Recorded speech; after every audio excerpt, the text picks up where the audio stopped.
na anwumere die yi ne bedi mu akotene bi enie Ghana mampanyin dia so abofo ma ho kwan September porto ye bebiem na ne edikan ede ne tosumienu phase 1 and 2 no empenfo dwumadie no wo mfirase Mampeni abediache Professor Nana Cheno Poko Ajimansa ko 37 ayasabia ye maba wano won ho kan ye ani mema bia no woka ho Ghana Armed Forces dwumadie mu odnani akohwe won panyin bia kasa dia tudwa se fi dido ye e wo ma Ghana mu no sabadi na ni bedi ache no disika shi mo anke beboa mo man no ye nyamfa so do sopu e de afiri so Yabeko was sample home traditional area na osabaima eko etie dia tudwa se eniema bi ekoso wo man Ghana mu onom wagiri sempanifo edan wo mon sori ne edi si ye wo Airwax Sports Stadium no entwaye akwafa wodom wo sahubo di mansilimu na wo sra ban ne penifo kan bi ewum adwuma no de awaye atofo ho ayedin enti abanfa hyehye pangu apono so amon wodo a akwafo betumi ato Ghana fo betumi ato Udu National Peace Council asua ya Madam Sani Kuma Jinamu said director in charge of capacity building and outreach was say ya da wonema bi ho yenko ye secondary schools die sisi wo ho no echinsem na secondary schools nsensem na opanyin bi dia tudwa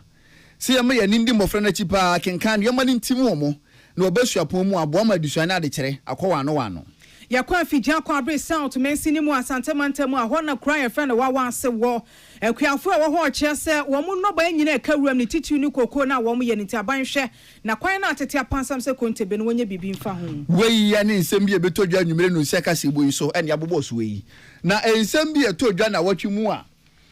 editie yes ni koso yake kai ho ya to ni 2074 Ghana this week na watwi mu na Ghana mampanyi owura John Dramani Mahama kokon ketenketi initiative wopa ho ntoma na watwi kroya mu so kwagina mu ewotumu ha na vrongo so a mampani hwede asobo fam se kwan ya wodi mu nkomo no panifo sha senye wona ogwakọ pass adwuma ni bia ye na enam so ma nipa bi efa mu to na nanom ewo nsedo na ban aye ne sei dwumadi na ekoso won kran no empinfo fa nkonkon ho no mu ansa wa Ghana Armed Forces dwumadi na ekoso Airwax Sports Stadium aba wansia free mu no kane mampani abediachi Dr. Alhaji Mahmoud Bomiase ne sia fem ewo ho enam so ama Ghana mampani abediachi obenfo opoku agiman na won so de nani akire mu ewo abusu fia kwakoma won yakọ Sansem kono mu no emra sebedem fiefo chance akasa wo ho kire se ye wo mai Ghana ye fahini Mrasibe jofie chia meni mpenifo kan bi wo muso kwayar sabia wona waprepra ekokekere won re afen so ye be gire mu na onumanyamfo keso atofo sen ne nkomo awodi ya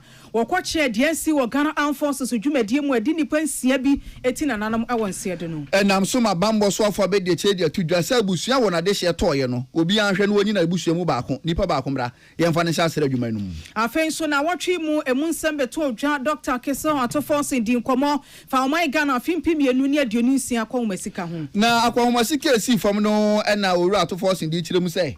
eka enka ne aban ni gya ye de to ho ma ndisa ban wo bai o mu hwehwe mu an be 10.4 billion de enim ontua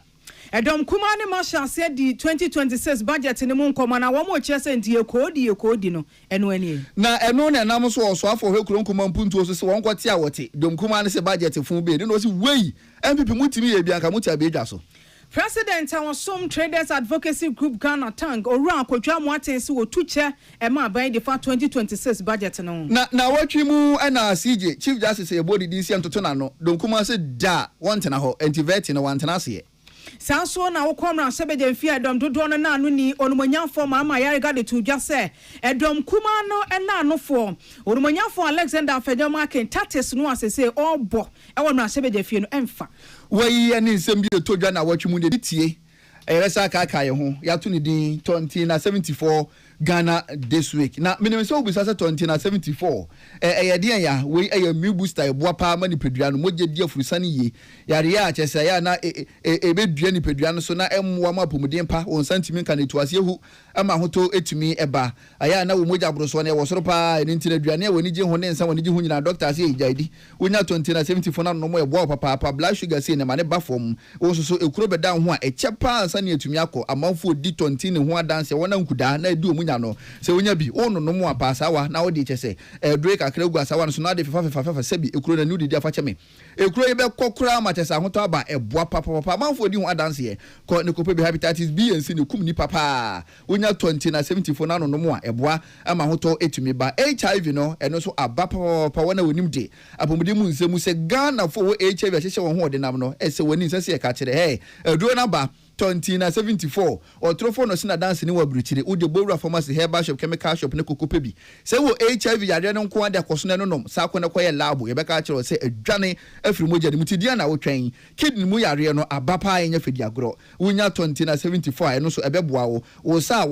sa abo no anase liver no ene wa ho ba mu a obehia 2074 nkuda no ha adwen wo so wo yem kuro osa no wo so obehia 2074 bema wo prostate na wa ha ba mu a 2074 kasa ne pa mu an ka afiro no mu bana no odin eno ntine 2074 bebo papa oba ko fichira na chese fie adumu me kanfo 2074 e dia ma wo wa iba ya che wa bo no maduro bia wo so ko wa itima bietim obehia 2074 chronic cough it was yehu asma yare no chese wo dia manfo esiesi omo dem kama no ntimi nsiesie bia sanse wonim na ko isu woolen carpet evutro fa so anhwe asma ba kono kope 2074 na no asma no ebefiri so ahotoma pa ebeba arthritis yare no eno so 2074 timi ni papa wo ho ana chese wonim ahono wonim aso a wonso nko boxing competition bia obehia 2074 wo ya drongo nwaso a empenfo de badwa so bowura pharmacy herbal shop chemical shop Ghana for na nyina 2074 wonsa ebetime ka bi ani krojin sensuo entunya bi no de gu kapum na de nso kakra fra nungu ni padua ni na behu ni sense samapa ebekoso efiri trinyi so ebesi na aso behu ni se ampa ye wadro ne ye wadro na emom 2074 de eye maga ni so se ye wie kase bo na be di ho nkomo de akire wenya dwumaku ebeso yasene se ensem a etodwa na watwum de ditie no yemfa emba embesom wo akenkanfo eye me Sadat Muhammad Mene Nana ama ano tufo Ghana Mampani Owura John Dramani Mahama dia so abofom September port no yembiem phase 1 phase 2 na entumi mwa na port dwumadie o my Ghana entumi emfa ne ntuma pa emfemfere wo se ne oba bepie mu e wo my Ghana yentema port ya Burkina Mali ni Niger haya no mu yi niam edefa na port no se niam doso ho no mo na tese ho no mo akire so emwa emadwadie entumi emfa ne ntuma pa emfemfere ne sai suntina ni so de huni empenfo edi esi wona di so yi wo se sikaboti no 1.5 billion dollars na tese so mo de ba be share port yi mu enya aban kwa ne betua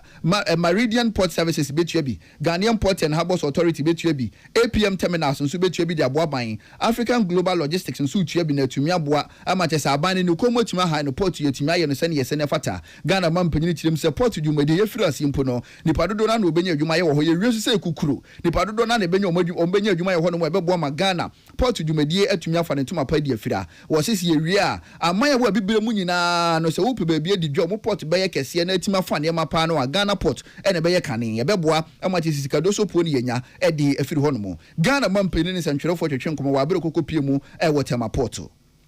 And today, Tema Port is the preferred first stop for all ships coming to the Gulf Coast of Africa. And so all the big ships come into Tema Port, they lighten up, remove containers from here. And the good news is that from Tema Port, we have feeder vessels that take containers going to Monrovia, to Freetown, all the way to Dakar. And we have feeder vessels that take containers from Tema Port all the way to Douala in Cameroon. Ghana Mampani Owura John Dramani Mahama chire mu biem se Tema Port no ampinfo ba be yi ebebo papa na ase o my Ghana ni munyam se na medi ka chire mu se amai biti se Burkina Mali ni Niger o mu ni port enti Ghana ha ya no mu yi niam adefa enu ntine se ye bie yam port no betumi abo na num ho no excavator machine na che se be gu port ho no na ho no ayema ayi se kopa ba bi ni yi kogu ansa na dwumade wo port na fa ne tuma pa di efra na num ho no so Burkina fo o mu yi niam wo port pa enti ene niam eba ya na che se ho no so ayema emoa enu ntine mpinfo pe so obie mu yi wo se port ne etimi biem na eye kese bibire mu nyina no ebedi kan afi wana wo firi Monrovia Freetown Dakar Douala West African countries port no ebe ma ship akese na beduru ha ansa ne yi won niam na gu fom ne ya se de gu ship nketo mu na akosa aman no so ebe ma dwadi afa ne to pa di fira e wo Tema Port. The expansion of the Tema Port strengthens Ghana's reputation as a reliable and efficient hub for international trade and investments. Improved logistics capacity, shorter turnaround times, and increased efficiency, this port enhances Ghana's ability to compete globally. It ensures that our exports reach markets more quickly and that our imports become more affordable for businesses and consumers alike. Ghana Mampani Owura John Dramani Mahama and what this answer me etu dwa Salamati Kuku Pentel and what the man boy ebesumo yen Adeshima Oyamampeni Abedi Echi and Wasum my Ghana. Her Excellency Professor Nana Jeno Poko Ajimane Nei Wabon Nine and one Jume Diem Wonon. Oma Ghana Deshanti assessed the sea or Airwork Spon Stadium no and Chayim. Now no that will quote the consul ever home and inting Mabawama Kuma Kunsia Ashri Wankwa a Chay be and a unsutimi pre praya. Yadoma quarter to 7 ayara Sabiano. Mammy Abwa 9 in a near Quackoshes or Batampa, a Mofre won't to sing. Now I can yon. Deputy Minister Defense Orumanya for Brojaja and Fika home afe Chief of Defense Staff Major General William Ejapon womu nyina kan ho na ma mi nanti se nyina ye bokon se so ye ba tampe na asemi si ye wan ya na so na no koda no kra no otu ho na mo no e bra ba beto so nti ehu nya se obo anan ko hwe se o man Ghana ya dehye no na wo mu pra ye no wo widie mu te sen na niam so sen na ekọ no wodu 37 ayasabia ho no mpanifo je no forso bisa na kwan so o kan asem wie ya pe ene o mu so di ayasabia ho de bo no kwasem ma mi tie de adokotafo ne anesefo aye no wo wo mabaso akeke wase obaye no wo betie ensem ni mu efi owura Brojaja mfi ho sede ensem ni siko ye anamo na wo madikan atu wase otu che de ma adokotafo anesefo ne atwumayefo a wo mo so mo 37 ayasabia ho yese wo manya na so ne de adehye ne ba ye nso no otutu midika firi wo mpem ni wo widie ni wo nindie mu ne wo nyansam ahwe wo mo a ene wo mu nyina ete ase afi wo nya kwan ne adehye no nso a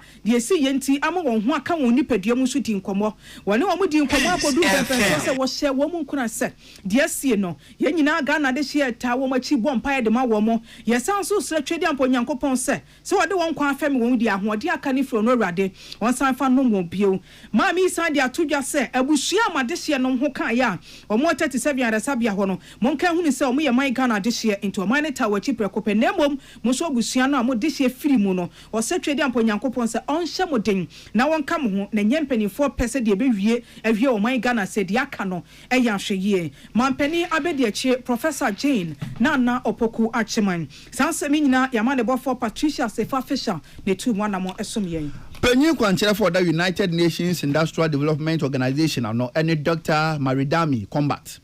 na Ghana Secular Economy Center project nso penny kuro ya na ehwe so na openyi akasa de atudwa say efidudu ayeye e wo magana mo titiriwu ene wona wo nwene kente ene wona wo yentoma ene afu ekuafo no senka aban be mana ne edi ekira nke betumi abom my Ghana faso do so pu yensaka atimi edi afiri so na openyi ya di tudwa so besra aban se aban hwe ofo nani endi efi anase bola dodo yeye e wo my Ghana mu achi wonfo sikanhim ne betumi ama bibipa bi so afiri mu a Ghana yensa betumi aka Dr. Marindami Combat Edison na tudwa wo West African Clean Energy and Environmental Trade Fair Conference in Shemu a wo de hye so ase. Look at some of the value chains that we focus on, textiles, agriculture, and plastics. We are grappling with a lot of waste in so many ways, and we see a lot of innovations in these value chains, trying to deal with the waste and also to make a business case for turning waste into value. But the question is there sufficient funding? Dr. Marindami Combat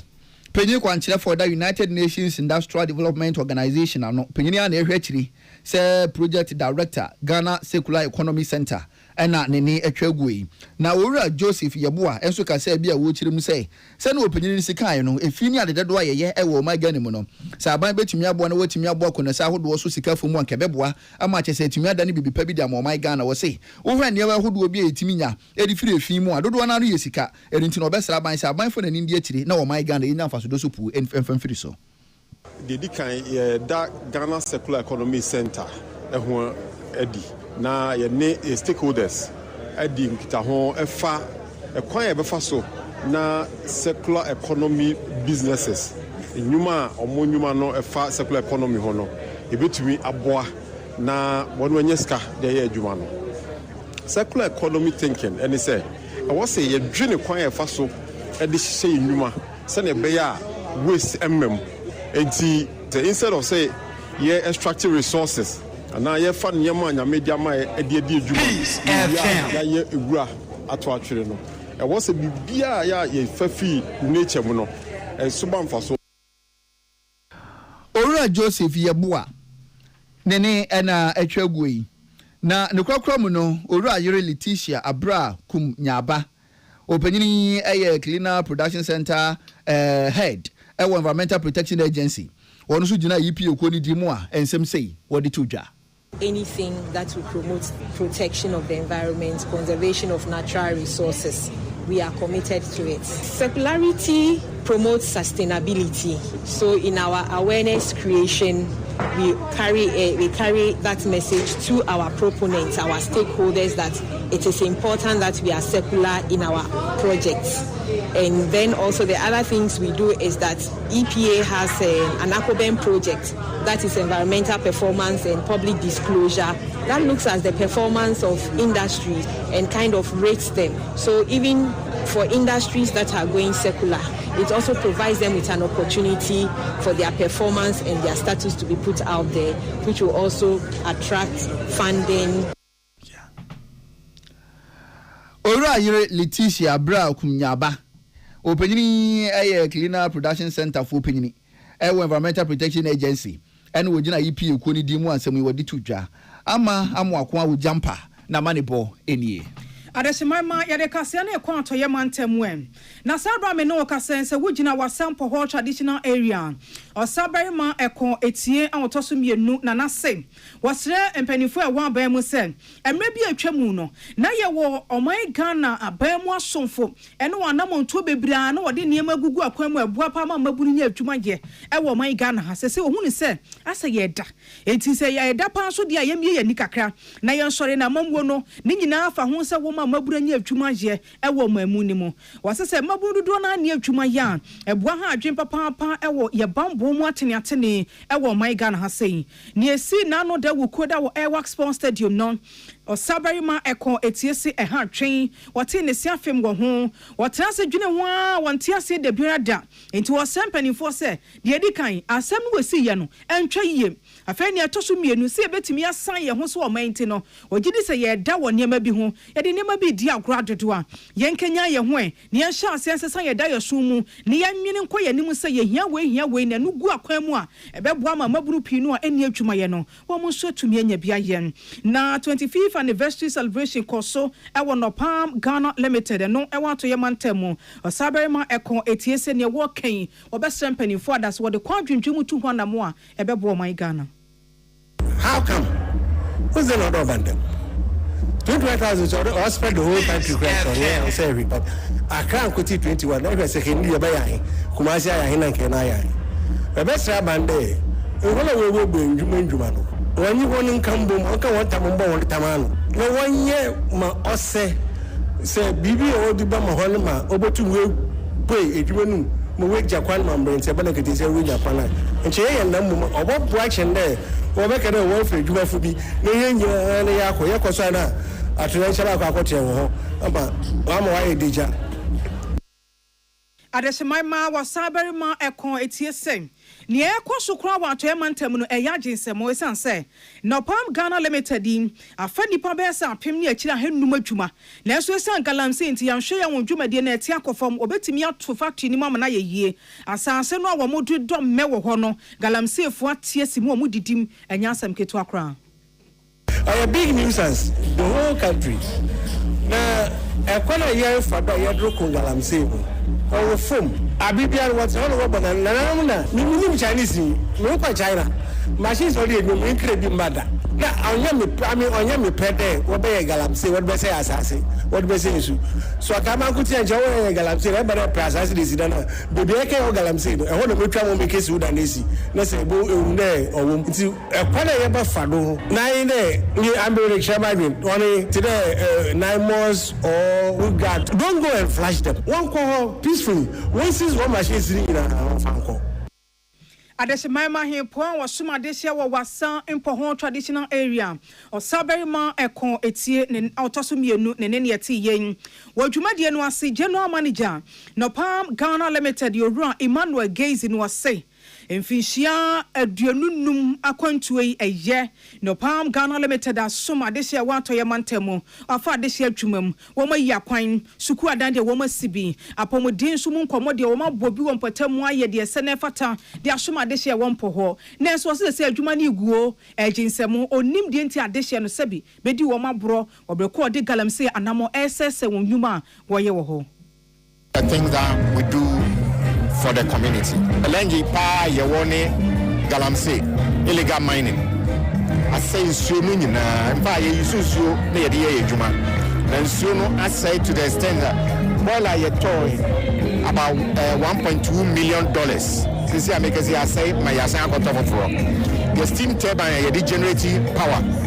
And also asay because of nsuo illegal miners no asay no. Into make us say yakoto machines for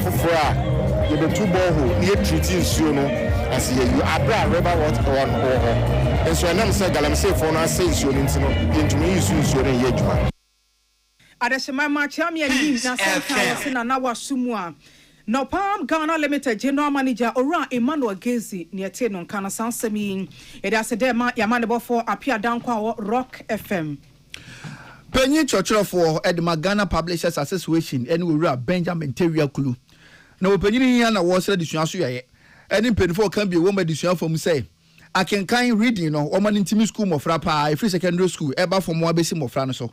Na entimi komumu na entimi mwane ade kyere ne adusua su apom no entimi fa ne tuma pa emfemfra wo se oba Ghana schools ahodo mu anko obenya enwoma na se books ahodo ne yede kyemofra na de no ye ntwero dodo na no ewo ye nkasa ahodo mu Ghana ye nkasa ahodo mu no ye ntwekire wo mu na entimi mwane titiriu ene emo a ewo nwuram ene fie mu ano na mofra no wontimi nti ase no kodu school pon mu a kyesa adusua ne ade kyere no ankwanko ye den amfa mo owura Benjamin Terrier Kulu e de sanse na to dwa wa bra nwoma bi a watwero na watu din let's discover wildlife in Ghana na wopa hontoma. As an association, we call on policymakers, especially the Minister of Education, to help implement policies such as national reading policy, which we believe that when that is there, reading will be part of us as Ghanaians. Reading will be part of us as children at the pre-tertiary stage, and it will help us do better than as it is now, because currently there are a lot of policies which we are championing, which are not yet come to fruition. We are in talks with Minister of Education, we are in talks with NACA, we are in talks with Ghana Education Service to consider, we are in talks with Ghana Book Development Agency to consider such policies. Ora Benjamin Terrier Kulu, penny church for the Ghana Publishers Association ikuno. Na no achire no penny kofa by oda adwensa publications ano ora kwaku opon amponsa. Wonso kasa bi odi to ja se bra son se Ghana. Emoadoma e wo kwa ibrutu ahudom ne yebo ho ban. Na etimi bo na ya no munyam hye edema wo man Ghana wo se ene emo anyina no se etimi hwesu ya ebebo wo man Ghana. Wo se chimpanzee sei no ene ehwere Ghana, asono ene ehwere Ghana, hippopotamus ene ehwere Ghana so bere bi atwamu no na ye obi pa wo man mu anya asem keto nto no so besere se empenfo a ebo Ghana emoadoma ho ban no omo wo manimbre. Na wo mbo Ghana yemmo ho ban na eno so no emfaso wo mu papa edema wo man no. Mwani bia eira kakra yeni enya maso simply mwa bi to say ye from sea turtle ye wo ye chimpanzee nkofodwen so mo wo ha enso omo nsa ye wo elephant first pa nanke wo places bia wo kwa enka hu elephant apart from few elephants ya sheda ekipi omo but say obeko forest bi na be hu say elephant wo what say kane no ni na ha yira mako ye what say hippopotamus any ade nti ni na ye emwa bia ewo ha enso kakra sa mwa ni na era nti ono na ye bo hu de wo say ye nya de be ye bia ye be bo ye mwa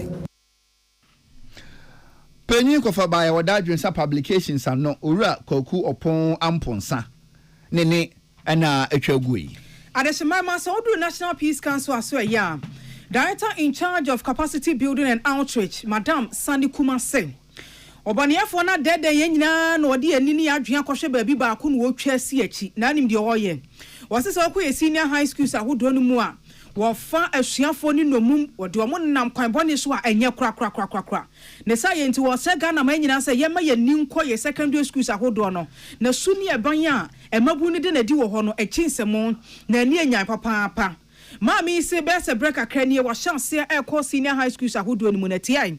Wase wo kwa nkomo a wodie ni de wotete wona sum na sukurebu. De di kan wa ko St Margaret Senior High School ena afei Kimbu Senior Technical School ya won kran hasem na wotimi tin komo ni bia kodu pempen so se sua ni timi fa bo se wo teacher no ya mepa bo papa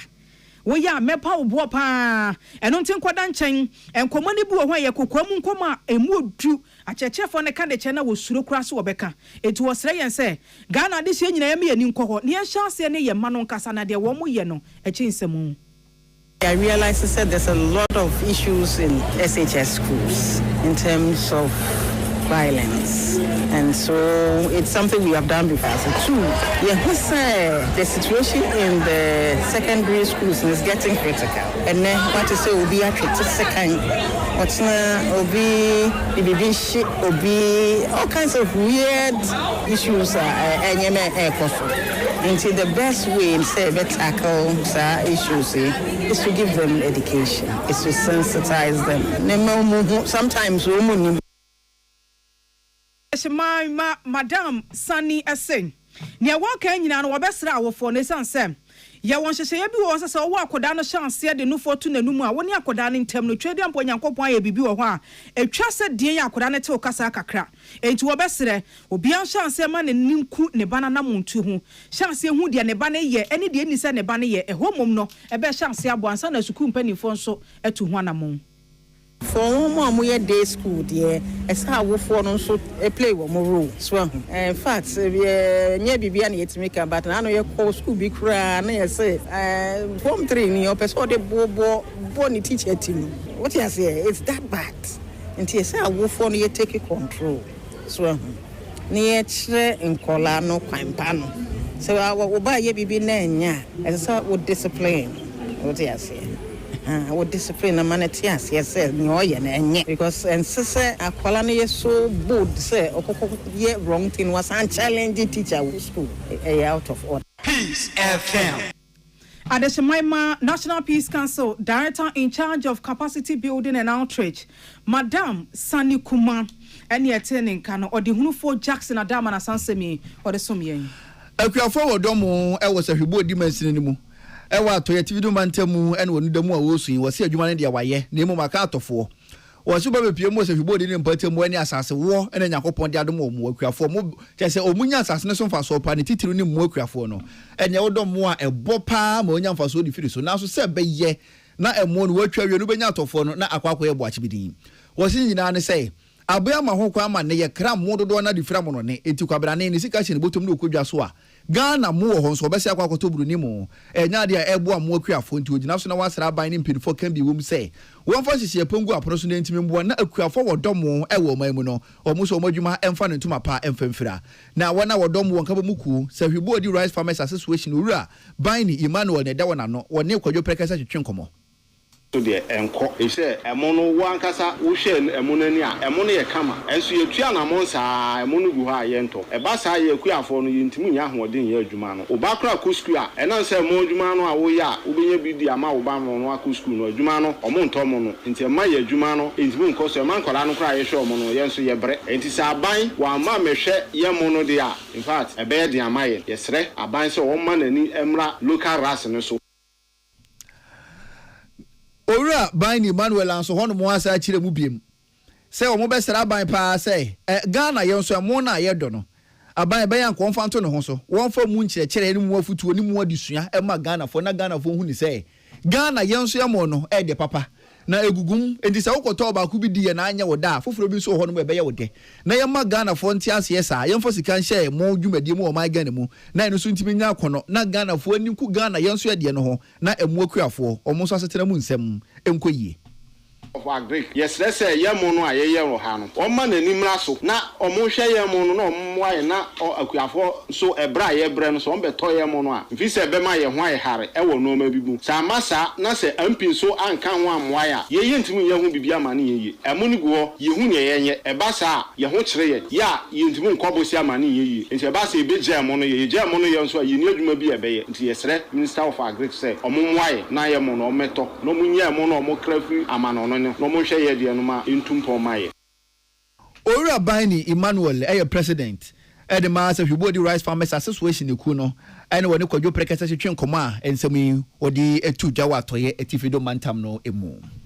Adeshemama yasha no pe wo bia su naniwa Afija Kwabri South Municipality wa Asante Mantamu. Ekuafo e wo ho super papa wo ka che Ghana ban se Oba on Potamu Akoko your young one day do ni ye. Afei mo so mo twa bi pa banche kra de enkoho ko kanto kwa de bebro na so akwantempo boni atete apansam se konte benti wono ban no hori se ya na ka wuram wa mo se Ghana ban se enei oman mu ayati se bibia ho beko hare a eye kwanya enti aban nya bibi fanfa ho en Despite Media nam UTV any Peace FM so bo anan kompota mo ne ade hye ne di nkomo na akuafo no sam wo mo nsem ni mu sei e che yen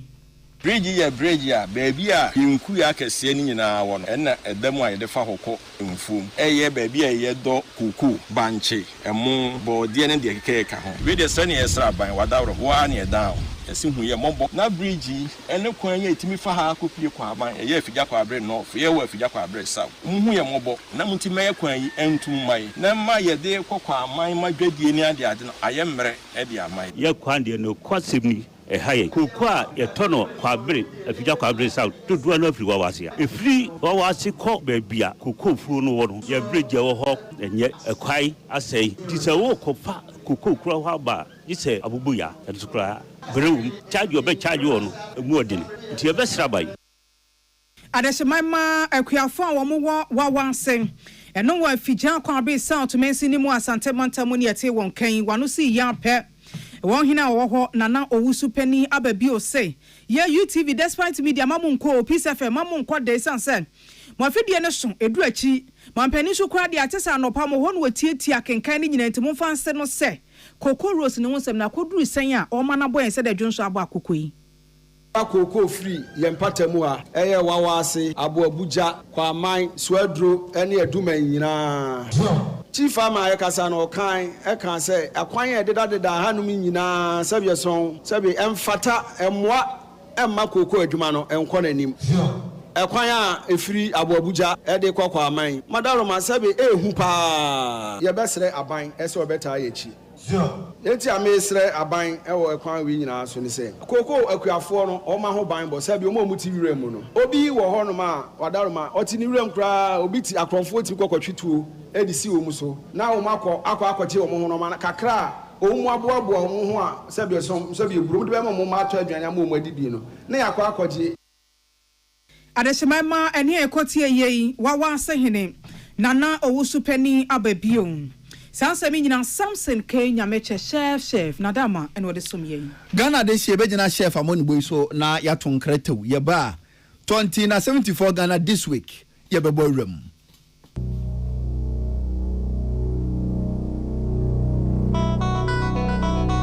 Peace FM. When you are going to buy a paint, don't look left, don't look right. Go straight and grab the luxury acrylic paint. No be any painting be paint. The luxury acrylic paint. Paint me champion. When you are going to buy a paint, don't look left, don't look right. Go straight and grab the luxury acrylic paint. No be any painting be paint. The luxury acrylic paint. Paint me champion. Tontonte yenum nsane efadwen ne efadwen ampa say na nanu nim se bre bi beba ama tonti na 74 opa ye ne simple T74 abeye aduru tonti na 74 ana T74 asa twe ya dwene asina nanom dodo so se de na dodo bua ma nanom enyare basabasa no saa na tonti na 74 ana T74 ebu anipadua no ema immune support enti obi onum bie no abre bia ne ho den tonti na 74 yinso ya ye no se nsuo krokrowa kama enti baby a wonam bia obetimi de wade akọ samene wa ankefi na ekroyi eda no nko na wie ye wa bra mennom T74 samennom tonti na 74 menya hodin mennom ne da bia T74 yi eye hahama ene ye de aye na DHC ena aframa na ye kama sa no T74 ahoden ni apomuden ko a wokọ pharmacy ana baby eto no bia ubenya tonti na 74 yi bia to T74 yi enye ma oba wa fa afuro ana obi a oma nufo ana se obi a onya mfie dumienu eto phone 050-162-8931 and a 0246-073-498 FDA agi etwedie nkratwe atom Peace FM. Tune it in, turn it up, Peace FM, and rip off the knob. Awie Ghana de shada ma se sama kan ho ma ya to nkra aba bia ya duru su yi ensem bi otodwa na watwimo ya to ne di Ghana this week na Ghana this week no yemfa mu aseda e ma 20 na 74 meal booster ebo ni pedua ne papa nti no so mojabro so ya re ne du nya dia 2074 mekan for dia ma wo bia na nkuda ekura beto ho wa ya ekura ntimi nko ono nom 2074 no pass awa na fa bi gum na fa fefa so me hye wo se ekuru ne bekọ obedi ho adanse hepatitis B and C ekum ni papa wonya 2074 na no mo a ebeboa wo HIV AIDS no ene chesen kran wanda onim dia pomudia fo mu di ho nkomo kirim se atiatesi uhia 2074 koso na no mese kọ na koye lab wo bekọ no HIV na dwane e de afiri modwam kidney yare no aba papa galamsey fo so krasa be sey nso ne nuane enti me ne wanka 2074 de be ma ne mpa fie da ebeboa na abo ho ban liver infection wo sa ne prostate no chese ne aba edi ne panya wonya 2074 a wo na wo kọ no wo kasa ne pa mu a enka firo no mu bana na no den 2074 timi ne papa e ma fichikomu hawa hodo chronic cough any asthma ne nyina no 2074 etumi ne reka se bone ebedi ho adanse na ye de asomo ensem bi eto dwa na wotwum de tie ni se na wotwum ena Ghana mampanyin ora John Dramani Mahama koko pie mu wasante mantemu koko nkitinkiti dwumadie no okopa ho ntoma. The Nkukong Kitinkiti Household and Backyard Poultry Production Initiative. This initiative is more than just a government intervention. It is a national movement, a courageous step towards restoring food self-sufficiency, strengthening household resilience, and fostering sustainable livelihoods for tens of thousands of Ghanaians, especially women, youth, and the vulnerable families across our country. The Nkukong Kitinkiti initiative is a flagship element of the poultry industry revitalization program, which is a key part of our broader Feed Ghana program. The national plan for agricultural transformation, food sovereignty, and shared prosperity.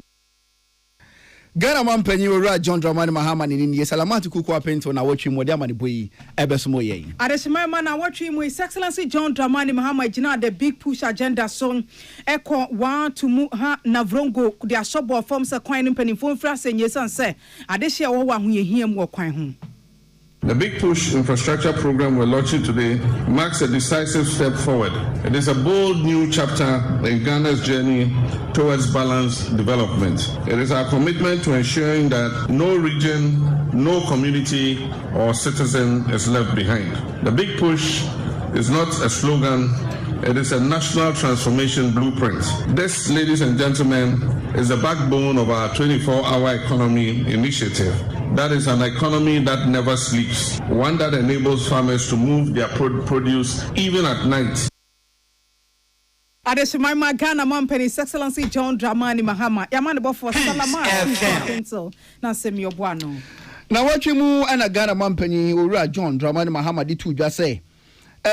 wana na yefo na adwuma ewa ka sere adwuma ni mu na nipa beye ensia fa muto na no won sedom adodo na so prepraye no eja ye ntimi nyina nkran ne mututu nkran ne enti dwumadie no asrafo no hwe no won konkon ho no mo asa na emom matamedunum de ne de enkoso na emom nkran de ne de empinfo fa konkon ho enne arehosem bi etoye atorenchen bi etoye anopei emre bi etwemu se kobase ye fa soldier anase ye fa police ana bibia we say ni aye no kokom onte hwe obehwa na yeyi nipa se omonko for training enti abra ye bontoa ansa ne ebeto 2024 abato no me shebo se ba kobase ye fa soldier na police ye de betudwa na region bia yama ye mabuna kwenya na omoso omwetimi abepre se ne be ya ombenya se adwumani bia ye ampanso ye bie ade a ye friend no portal enti e mabunu bi ekosa fidie no so eko register enti enne na nke wo se ye hyase na ye hwe omwoma ne omho se ne omho de sitie ene san ne omani na enti anopei region bia ye kire omo bebia e wo se omuhia na Accra akoye kropon no ye se dipa dodo a epie yese omohwe se adwuma no no modoso.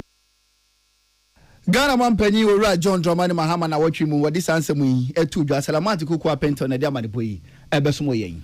Kanin no e Mampani abedi achi na watchimu de si ye wo Airworks Sports Stadium no Dr. Alhaj Mahmoud Bawumia na no tumu bim de edi kan wase asemi pa na no nyina en dudu ohun do nsi hia semfa na wura ho na so se twedi ampo Nyankopon se abusua won ho odehye ho aka no onkura won mu. A tragedy struck Ghana at the Airworks Sports Stadium, and I'm really speaking speaking with a heavy heart as I speak on this issue, because young men and young women went to look to try to get a job, and in the process 6 young ladies, only ladies, lost their lives tragically yesterday. Adeshemaima Dr. Alhaj Mahmudu Baumia Nietene Canon.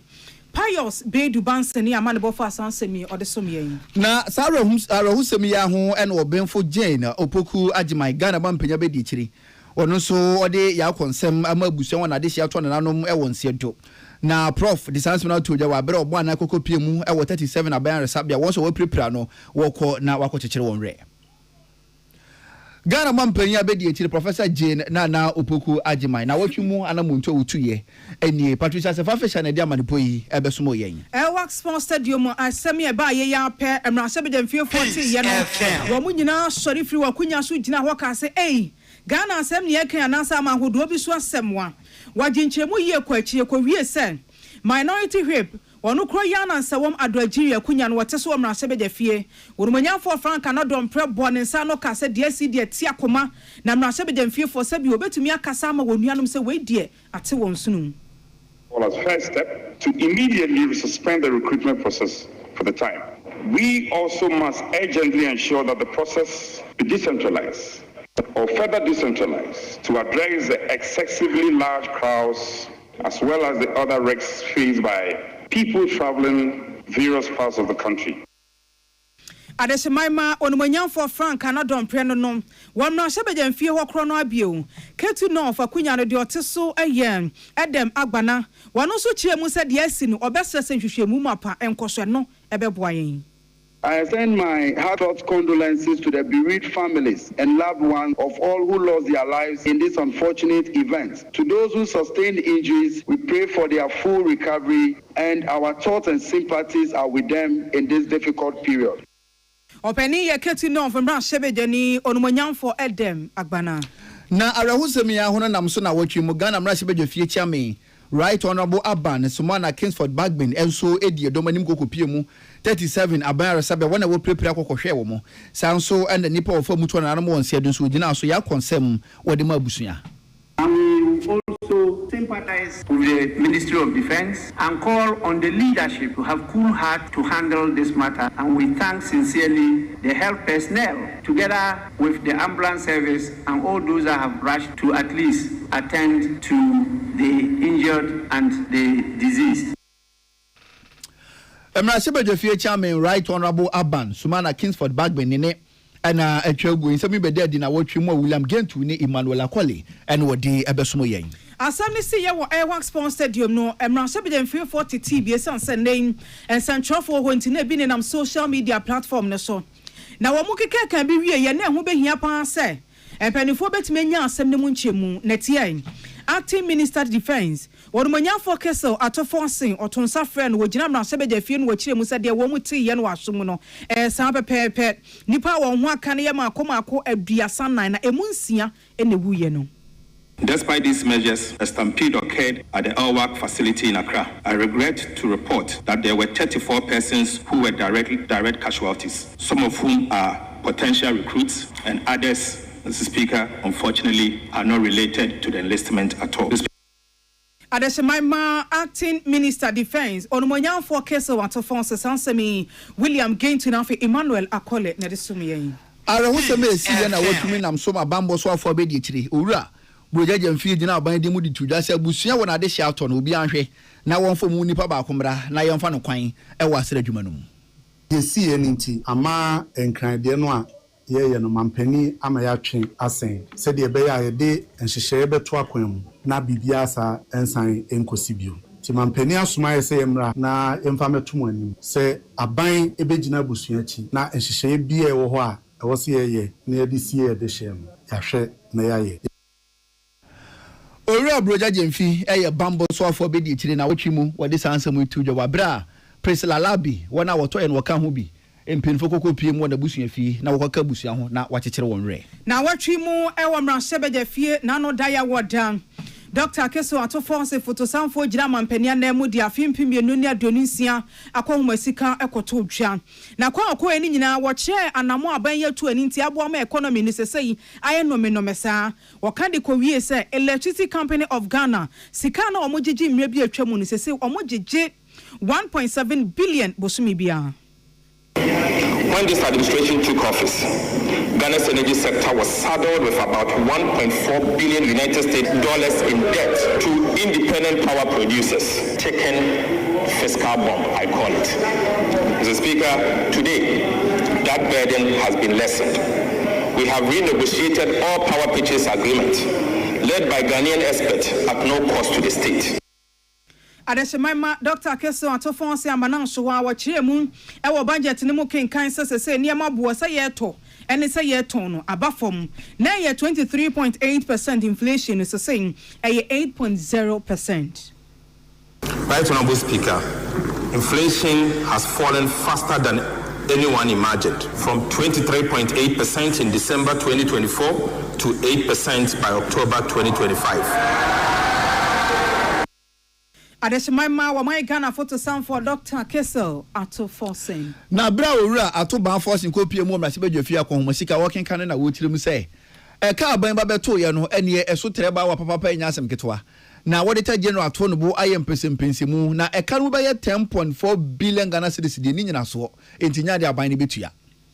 About 10.4 billion Ghana cedis in claims were rejected due to duplications, recycled IPCs, inflated invoices, falsified stores receipts advice, and instances of no work but demanding money. Right, Honorable Speaker, out of the rejected amount, about 1 billion Ghana cedis comprising BTAs, bank transfer advices.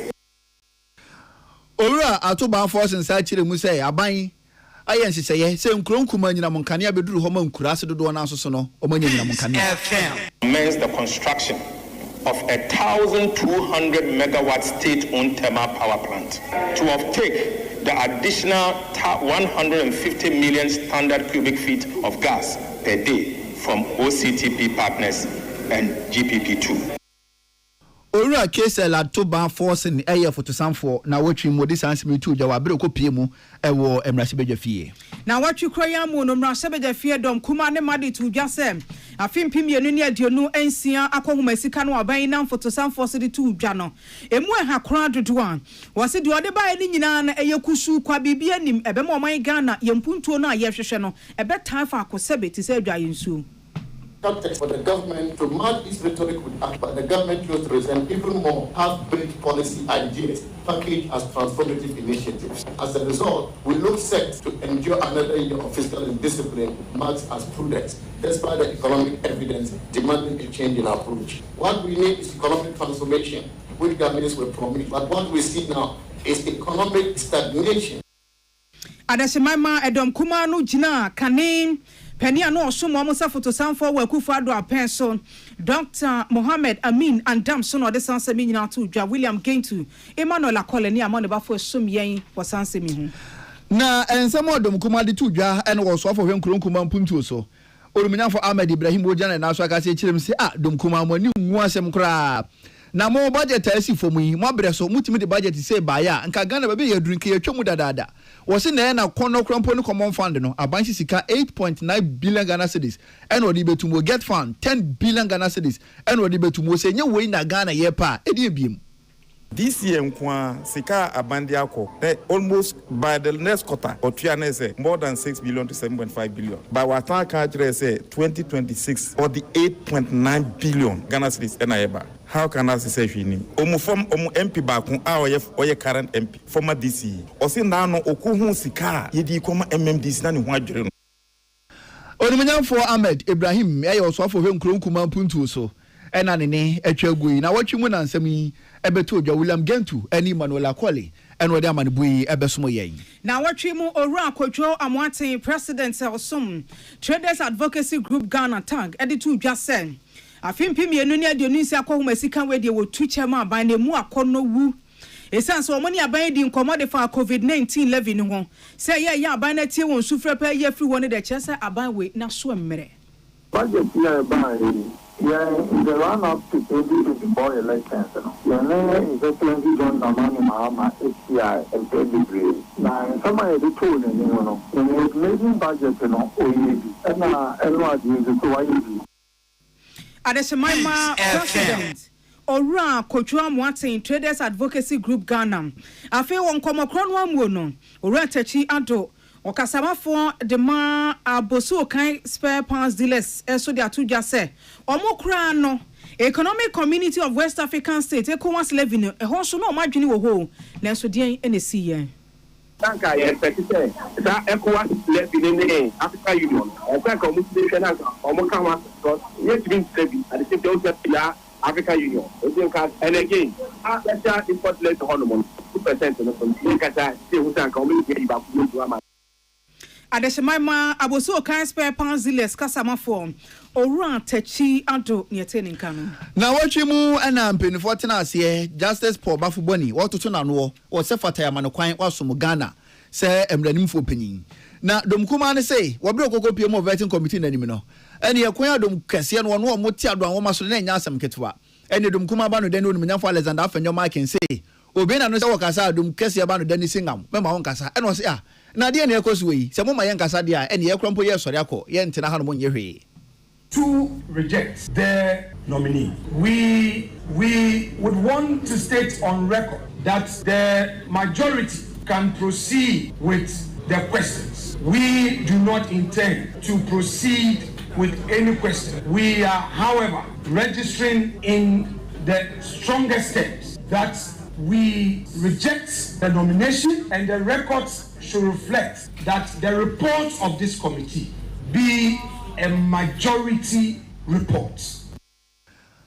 Dom kumano bano dani wonumanyamfo Alexander Afenyo Markin sahene ene wodi nsemu itu jawabra okokopie mu e wo vetting committee no eni William Gentuni Manola Kwale ene obobo nsemu anu film na sebejo fie de besum ye na wotwi emu Adeshemema na wotwi kwan emu no edom dodo no na anu ni wonumanyamfo Mahama yare kaka de che edom kumano na anofo owura Alexander Kwame na Afenyo Markin sem ne wo kasa de fa kanin CJ Mami toko no ho se committee no ehwane to ase akonya enam kwan pastor no si wei upese Ghana fo ne hunu mobo keke na Ghana fo ka se o aban no anya de. I'll be surprised if after all these years in this parliament you don't understand those rules. I'll be surprised. Yes, I intend to be offensive because he has told me that I am here to deliberately obstruct the minority. What did you say about that? To describe my conduct here as deliberately obstructing the minority when I'm trying to keep him to the rules. When you say the conduct of a judge, we're not talking about the personal conduct, who he slept with and who he didn't sleep with. Adeshemama dom dodo no na no for wabra sebeje fie udu boko central sa wono ene wonra sebeje ni owura Mahama Yarega William Kintu na fe Emmanuel Akole there is ansemi bae na eno akire no na mpenufo busa Justice Paul Bafuboni say amount for the castle your NDC lawyer uchire musa no so otiapi kesa amatena so wo maimu se mo ankasa munim se nka me NDC lawyer nka na mo ano enya me kura na meka nka mo na mo beka afen so over experience am kuta wadwuma imu a o same ho a hwan na didi bre no kwa koma ne biem say Chief Justice. As I said, I have been a Supreme Court judge for the past 17 years. I would not be presumptuous to say I am the best qualified person in the Supreme Court. I would say that. But I've been at the Supreme Court for the past 17 years. The person who has sat nearest to me has been there for 10 years. I have charted a course of adjudication that believes that the law should be the law. Justice Paul Bafuboni and what in some YouTube jawabro kopiemu our vetting committee no and William Gentuni Manola Kwale na watch him within some ebesumo yen. Na watch you cry mu mra sebeje fie chi amehine right honorable Alban Kings for Sumana Babi ndi to just say where the achopa kese tiawa and wadema atemu atwa no esan say Justice Paul Bafuboni PA appointment committee no anim dia wano anema mienu edom dodo ni dom kumane da na di wo ho no entwa yi. Of the Parliament of the Republic of Ghana, to their lordships and leaderships, the members of the judiciary who were present during the proceedings of the Appointments Committee held for the vetting of the nominee for the office of Chief Justice. Honorable members, this, as I mentioned, was brought to my attention, and they referred to certain comments and conduct of some honorable members during the said proceedings, which may have appeared discourteous or disrespectful to the distinguished members of the judiciary in attendance. Right Honorable Alexander Alban Sumana Kingsford Babin William Gintu NFA Emmanuel Colin this answer me some na committee na sitting at Chile no omo de whole report ekoko down Rashibeje fie ene ne Rashibeje fie cha me ebisa sa report ni o mu amugitum monka se yagitum mu amompene so monka se yempene so na kame akoyese wona wogitum ne wona wongintum no na wonne no kwa akoyepe ene ne yese ne yento aba na mu amugitum mo nsore yenkenkan yekenkan wiye no na wona wogitum say justice for bafoboni ombe chief justice no na wonya man 163 wona wongintum so wakwakoye 69 ene ye de man ye adwumanti justice for bafoboni ye gi ni tumu say chief justice. In accordance with Article 114 Clause 1 of the 1992 Constitution, respectively, I will want to take this opportunity to, on behalf of the House, congratulate the nominee on his approval by Parliament. I urge the nominee to take all what has happened right up from the day of the nomination up to his approval, I should say prior approval by Parliament, into consideration in his tenure of office. Rashibeje Chairman Right Honorable Alban Sumana Kingsford Bagbin na wotwi mu nene etwagu yeseye Emmanuel Colin William Gentu ene de amane boyi ebesomo yen afi mo sanabo sume de tosunsia o my Ghana to renchem kese ato yen Ghana Armed Forces helicopter e kaba form ewiachie Ghana de hye nintin wotwefo amuhwere wo mu nkwa committee ampanifo pa mo yes anhwehwe mu wachie no Captain retired Paul Fojodi to just say wo mu hwehwe mu nachie no asem ne tofa bo mu nyina nie o my Ghana ye me ye ninkum fidi a Ghana Armed Forces didi won twuma no ho. Our safety recommendations. There is a definite need to modernize the fleet of the Ghana Air Force. We have recommended that the Air Force acquire modern aircraft with terrain avoidance warning systems and modern navigation systems. Adesemaima nipa wajina committee na nemu kasa cheche Ghana dishe mu de so Captain retired Paul Fojo. Na watwi mu na Dr. Victor Doke openyini wa security expert wasaya chechere Kofi International Peacekeeping Training Center okase di tuja sana amosufo bi anipa bi ko buro mu ohwidiem no wahu se police fo eni asrafo aka wontoma ba kira no eni okopie mu asantemantem adadwen angoma yakochi amanfo ho fra omantem so ehi ya chi amanfo ho hwidiem Kenya se go so mehame ewa hafomantem so no ya chi amanfo ho wo se edana kwaso papa ebeboa manipa ne kese obubufu ya na omategu abambofo so na ye buro wo no yetimi apa no pomasibre preko ewo maimu. Since they are represented by the state, they have the mandate and power in as much as possible. Say anybody that threatens the life of any citizen can be arrested. What will happen is we embolden these youths. Dr. Victor Doke, a security expert, watch Radio Kofi International Peacekeeping Training Center na watch mu what this answer mu etuja. Na watch you crow yemu no Ghana Railway Development Authority Deputy General Manager was somewhere Ora Albert Akwesi Amankwade to just say Wudru Tamam Pakaban Railway wa Eja Kuche wa ma ye hwada montuo nyina siesie ne kamo treyi ko Edrasha mantwea so wo ha kwabrani bia gine nani afabo se ya kaw wadi abom tie se wo man Ghana ne eba ye so nyasem keto and one yes ye trial the tester almost unbox the side mirror but don't say you was said your friend you can't say a friend on pilot basis on pilot it they running e dia microphone na fi on trains na banafi adani adwuma but the son and say I say for be nya ntie bi won say sabotage adwuma na Eti Ghana adesi adwuma na wo mu ye nyina monfo aso no monse sa makwan na adwuma ni ntumi nkoso. Ghana Railway Development Authority Deputy General Manager Ora Albert Akwesi Amankwa. Amansi abadanso biam ne disanse mi sumye. Se aduane ne ye da kuani a odo ye no ye da na sebo na baso. Enu ntini kasi abo no ko square ye mfo mu aseda e ma 2074. 2074 ye new booster e bo ni paduane papa. Yare bia mbekra wansa na ko woda bi da. Obehia 2074 wo fi ho fasi proniti anopamunum bi anwumre mu numbi mo ne yare de obeto nkwanta pai away obedi sunkunim na moja mu yare ahodo no na abapa o enya asam ketwa na ye ne ya wo mu ni se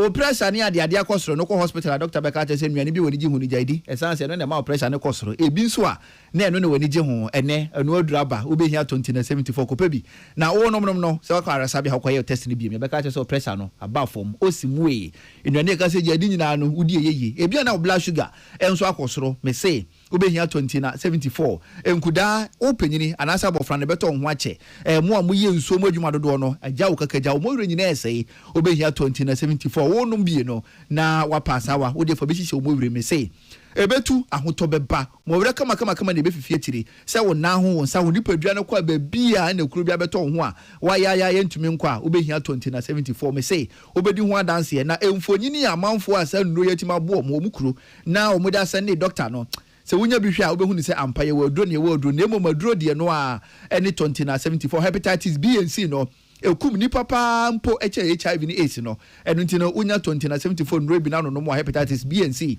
etu ase hu ema ho totimi ba na HIV are record ye wo ni so no aba pa ne numbers ampin 42 dwa no aya yem hyehye enu ntino kokopa bi na efa bon ho ban ebi a na wo de hyehye no ko test ye no wugina brane wonya de are bi wo ho o de wawie wonya 20 na no mo anya de HIV ni betima betena mo da se wo nso wanya bi a kono kopa bi ne no wo de koso ne no kono koye lab ye beka to say HIV ne dwane edi efiri mo dwane mu kidney yare yade ekum ni papa erentino unya 2074 na no mo a esiesi kidney no ma ahode bam yade abetina mu ne pam ni firim ma won so kidney no etimi etina nkom ebia na wo brebo na se wa hera wa na yare bam 2074 mekan fo de ma yem kro osa no ha adwen papa edwane bia mako mu ntimi ndibi pepe so bu ntimi numbi ye kokope kalobo bi ni ade wuntimi nwi esanse wonim na makoko to yem di na ye wo unya 2074 na no mo a echese osa de be dwane ama ho to tumi ba be ma wo prostate no na aye kese a wo so be nya 2074 no nom prostate na hode be ma wo me ma se metima ko yo kase ne pamu a enke ba na ya na no wode wo ba fiti komu ya wa hodo no chese aje wo 3 points nti bo so menso a wontimi nkwa adwuma wontimi ni agoro na wo furo bi se wonye wadwuma ma wo unya 2074 na no nom a ebesiesi wo pass oba bo so menso na ko fitira a wo be ko no bokọ wonti ya obi ya no ewom na wo nso chronic cough ewe wontimi bopu hu oba wada wodan fufurum na wanyane chese wo muti unya 2074 na no nom a ebesiesi wo ma chese wano asie tuma ho to tima ba asma yare bi kun ubehia 2074 ya na obusu hini wo 2074 arthritis yare na ba yetitiru ni mpenifo no eso aposo na so aposo won samba nyina yetitiriti unya 2074 na no nom a ebeyi arthritis afiri ho ma waposo so atumi adda ho ya na wanim aso ne titiru ni anopa no obi krat mi bisa se ade okunu abro wana da bi wanim na hono sa no unya 2074 na no nom a bebo ama sa wo ha na afiri ho obesora anopa ne wanim asane kama wona timi hono ene ofro ka akura akoko akiri a obesore obesi fom na wona se chese ahono hono se sitie nie change pim wonya 2074 na no mo a ni nyina no efiri ho ama hoto pa etumi ba 2074 de okwa ka se wopeti 74 won sabetimi aka bi ene otontro mu kama ni kroji ti sensuo ye be kire se ne obe yusu no uhwie kakra de gu cup mu a na wodi nsuo kakra fra wanu makogu ni padua no me sei efiri utri nyusu besi wona yase obehu nsesa mapa ewo 2074 duro no so na ye sei ho adanse die ene ne etimi ye de bobo nyina so de akere wa ene ye nsore ne yare ye bia ne padua no mu asiesie bia de 2074 ni dura ebebo woni dudu mu a na wa frɛ 0246 073 498 0246 073 498 and I say 0501 628 931 0501 628 931 Bora Pharmacy Herbal Shop Chemical Shop Ghana for na nyina akwa twenty a say opeti 74 wonsa ebekabi akenkan for me Sadat Muhammad mene Nana ama anotufo ye mamumo